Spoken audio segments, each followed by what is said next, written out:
Hi, this is Michael Brand from Tinternet, courtesy of Tinted. Right, today we're going to show you how to tint a tail light on a car. Now, a common misconception is that a lot of people think that when they tint a tail light, that you can do it in exactly the same process or even the same material as window tint. You can't. Window tint is only, or window film is only to be applied on glass, whereas a tail light film has to be used with a transparent yet smoked vehicle wrap. We call it cast. We have a conformable vinyl, which once we have stretched it and post-heated it, it should stay where it is. Now, with normal vinyl, which we call monomeric vinyl, it hasn't got that capability. So if you were to stretch it, it will only just stretch, pull itself back again. Now, when we first started using tail light film, we did get it wrong.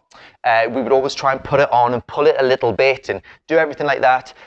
This is not the case. What we found eventually is we need to pre-stretch this material, which means we need to get it nice and soft and pull it in all directions and just glass it out and hit it in one go. Once we have done that, because this material is an air release vinyl, that means we can push out all the air between the plastic and the film without getting any air bubbles. Now, back in the day when tail light film first came out, they only had stuff that was applied wet, a bit like PPF film. It was very, very difficult to do, especially if you didn't really know what you were doing. For example, I'm a window tinter. A lot of people would just assume that I would know how to tint tail lights as well. That was not the case. We've pretty much already done the majority of this car. I've just been saving this one for you. So from start to finish, let me show you how it's done. Okay, so the first thing I'm going to do is I'm going to give it a nice thorough clean. We use isopropyl alcohol to do this.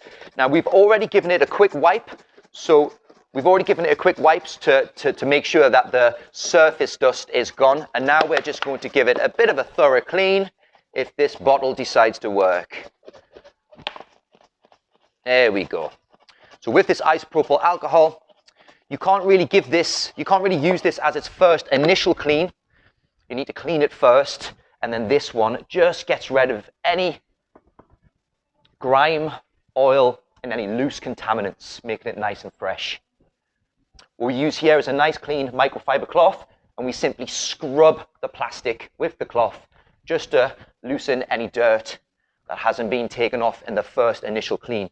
I'm going to repeat that same process, but this time it's going to be the edges, the part where we're going to be tucking our film. This bottle's had it. There we go, that'll be good enough. Thank you. We're going to have a hard card here. This one has got a buffer on. This is called a banana buffer, and that's also going to be the card that we're going to be applying the film with. I'm going to get my wet side, my isopropyl side of the felt around this card, and I'm simply going to jam it in. Now, opening the tailgate would be useful for this in most cases, but where this tail light ends is actually inside anyway. I will open up and show you, but we don't actually have to on this one. However, I will anyway, because on some cars you will. Again, using my isopropyl soaked cloth, going in them edges, making sure that we've got all that dirt out. And we have. One last wipe. Bit of a blow. And now, with my heat gun, I'm going to make sure that them edges are nice and dry. This is quite a hard thing to do if the car has came in wet, because even though you try to dry it all up, if you have even the tiniest little bit of leftover water in the gaps here and the material gets wet, it is game over. Now that should be good enough. Okay, so this is what I mean by a pre-stretch. This is the material here for it. This is a medium air release film from APA. And there are lots of different stuff. There is Lux, there is APA, I believe Hexus has now got one. They're all pretty good. Personally, I prefer the APA version.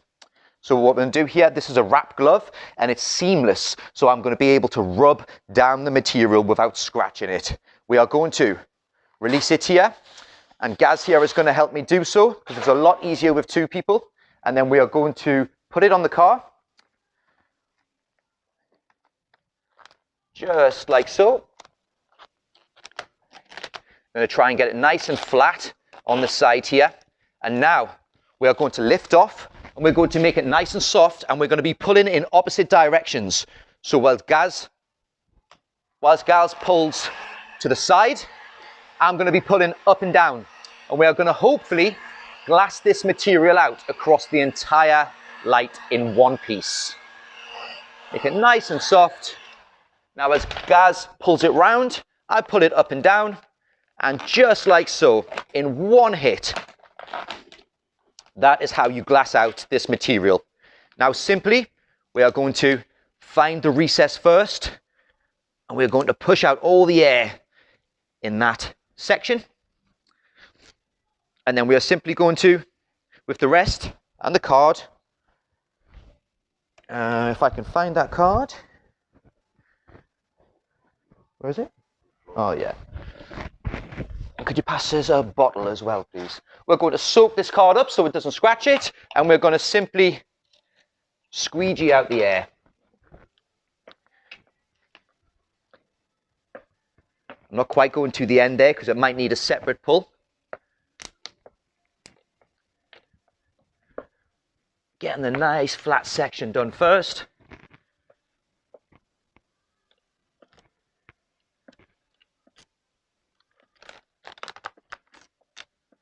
Simply applying it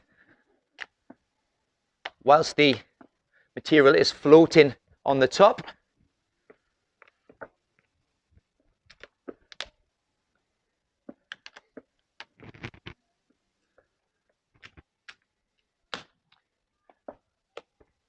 Just like so.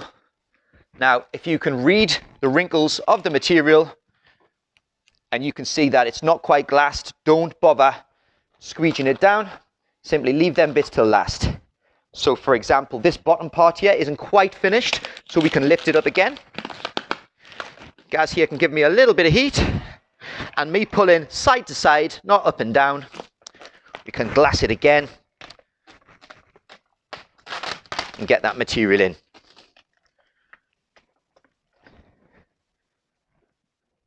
Finding the edge, which is the gap between the panel and the tail light, making it nice and flat. Next, we need to get on this corner here where it's not quite glassed. Should be the last part of the tail light. Simply releasing it, heating it up, and squeegeeing it down.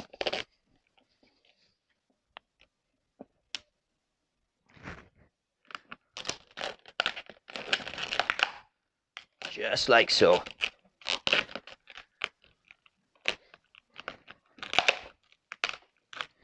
Nice and easy. The good thing about this is this material probably costs, just give me a tiny bit of heat there, probably costs about £6 a metre. A tail light will probably take you about 15 minutes to do, and you will charge about £70 a pair. So it's nice and profitable. Lastly, we are going to heat round the edges and trim them in. You want to just give me a little bit of heat there? Thank you.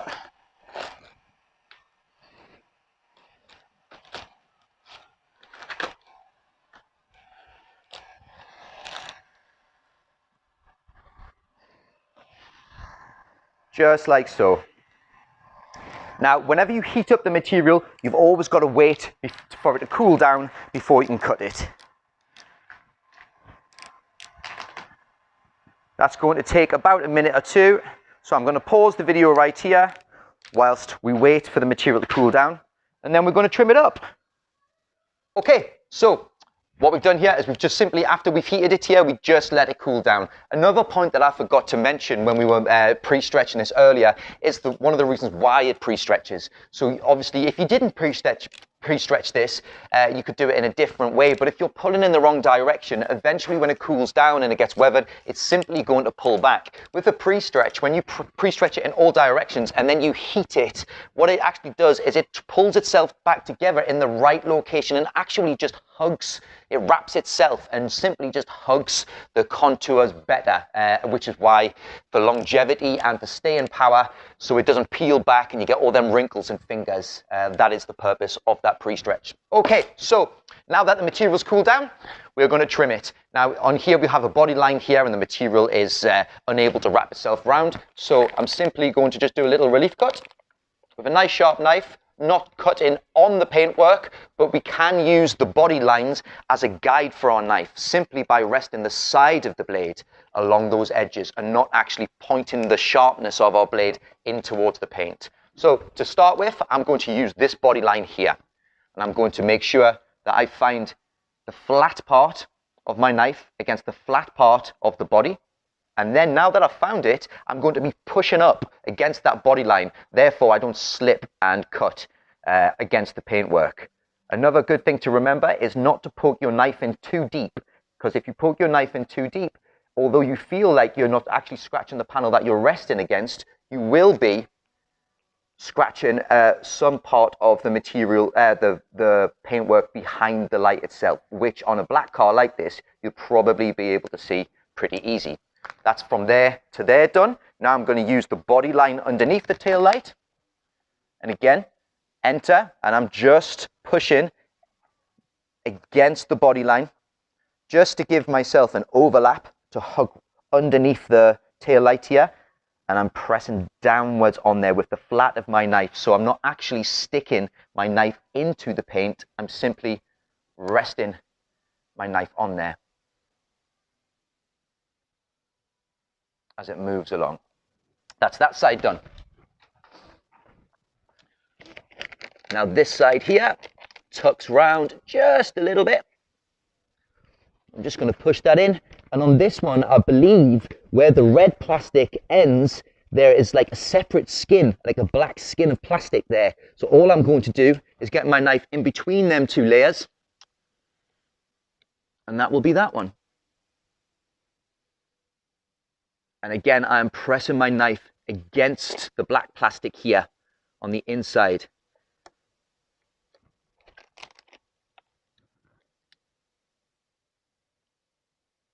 On this black plastic, it's actually very tight against the red plastic. So it's quite hard for my knife to stay on track there.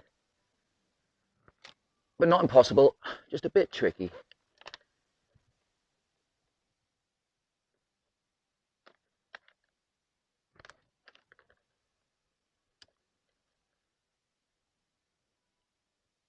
Nearly there. And a nice home run. And hopefully, just where them two parts meet,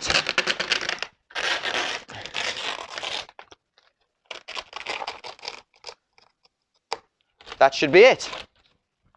After that, one mistake that I used to make is I used to heat this first and then jab it in, and then I would simply just crease it. The good thing to do now is, whilst it's still cold, is to simply, with the edge of your finger, tuck it round. Start on the surface of the light first, on the flat part. Repeat that process, but this time wrap your finger round slightly on the bevel, if you can. If you have the room, just in the bevel. And then lastly, before we heat it, with your card, jab.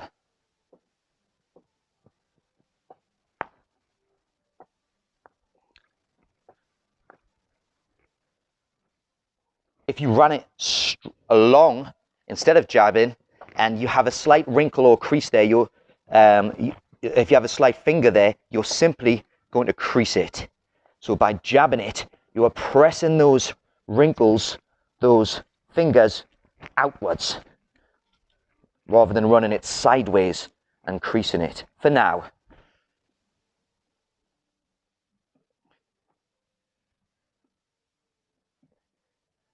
jab, jab, jab.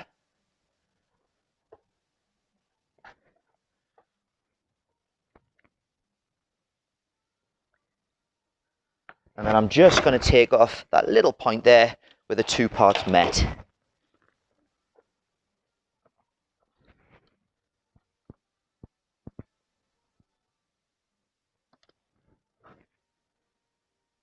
So we don't have a little sticky outy corner. Next I'm going to post heat. Post heat here is to kill the memory of the material, help the material bond to the plastic. It will get out any minor scratches, and if there is any air left behind, it will turn into a big giant bubble right before our eyes, and we can rectify it before we send it out. Correct post heating actually has a certain temperature that you should follow, all that rubbish. You ask me, get it hot in all places, but not stupidly hot. And I'm going to press down them edges there.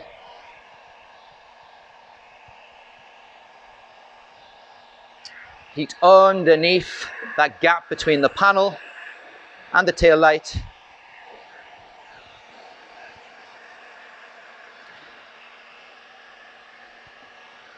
Working my way around to the other side.